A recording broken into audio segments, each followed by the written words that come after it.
So in this video, we're going to be looking at dot and cross diagrams, but when dealing with dative covalent bonding itself. Now, dative covalent bonding, otherwise known as coordinate bonding, is a special type of covalent bonding where you've got the shared pair of electrons, but where both electrons come from the same atom itself, right? And we've got an example down here below where we've got to draw the dot and cross diagram and the displayed formula for an ammonium ion itself. Now, think about ammonium, right? You have made ammonium ions from reacting ammonia with something like H plus, and that H plus, right, is going to add on, and what you end up with is ammonium ions itself, which now becomes positively charged, and you've got 4 hydrogens itself. Now, thinking back to our covalent bonding diagram method, we thought of nitrogen and we said, how many electrons does that have in its outer shell? Well, we know it normally has 1, 2, 3, 4, 5 because it's in group 5. Then we've got hydrogens, and then we have 1 electron in their outer shell. But then because we've actually got H plus added on, right, we must look at H plus as an ion and how many electrons that has in its outer shell. So in this case, right, H plus has lost an electron, and hydrogen, it normally has 1 electron anyway. If it loses 1, it's got no electrons now in its outer shell. So if we were to follow our method as before, right, I can form a shared pair over here, I could form a shared pair over here, and I could form a shared pair over here as well. Now, nitrogen has 5 electrons in its outer shell, but then it also has 6, 7, 8 electrons because it shared these electrons with each hydrogen itself. Now, when we look at hydrogen, hydrogen now has 2 electrons outside of its shell, where 1 has actually come from the nitrogen atom, and that's a shared one. The same thing happens to this one and this one. Well, what about this hydrogen itself, right? This H plus, we can't actually share a pair of electrons, but we can do something else, right? We can actually take 2 electrons from nitrogen and we can form a dative covalent bond where both of these 2 electrons, right, they're going to be shared between this hydrogen and this nitrogen itself. So how do we actually draw something like that? Well, first of all, let's look at nitrogen. We've got, right, a hydrogen bonded here, here, and here to begin with. So we've got a dot and a cross, dot and a cross, and a dot and a cross. But then we also have, right, 2 dots in this case because we've got nitrogen's electrons as a lone pair. But then that H over here, right, that H plus is going to be added on, and we form a dative covalent bond, which you can see because I've got 2 of the same types of electron from the nitrogen atom. I've got 2 dots here rather than a dot and a cross, and so I've got a dative covalent bond there. Now, as with our ionic compounds, we said if we have an ion, we need to put some square brackets around it, and then we need to give the charge as well, which is going to be positively charged over here. And then for a dative covalent bond, to show the examiner we know what one is, we need to be able to give this a label. So this is a dative, and then it's a covalent bond itself, and that's how you get the marks for this type of question. What about the displayed formula then? Well, the displayed formula is actually quite easy.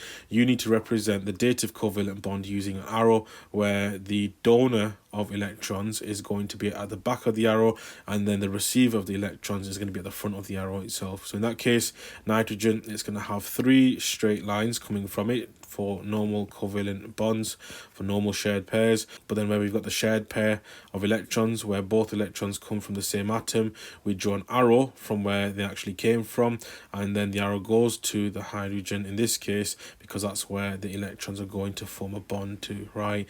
Again, we need some square brackets, and then we have a positive charge there as well. Right, so feel free to pause the video and have a go at the following 2, thinking back to the method before. Both of these 2 compounds do have at least 1 dative covalent bond.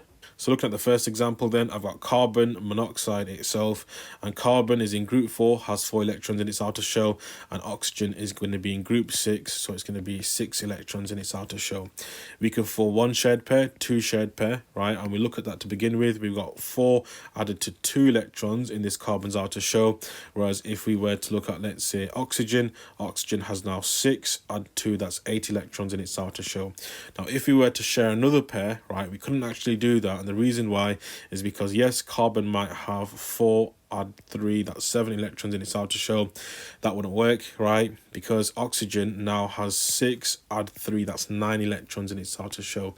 So if we go back for a second, we can see that oxygen has more electrons than it needs, right? It can actually donate those, and it can donate those to form a dative covalent bond to carbon itself. And so what I end up with now is I've got, yes, 4 added to 2. That gives me 6 electrons in carbon's outer shell. But then, right, these 2 electrons over here, they're going to form a dative covalent bond, and so we end up with carbon now having 8 itself. So how would we draw that?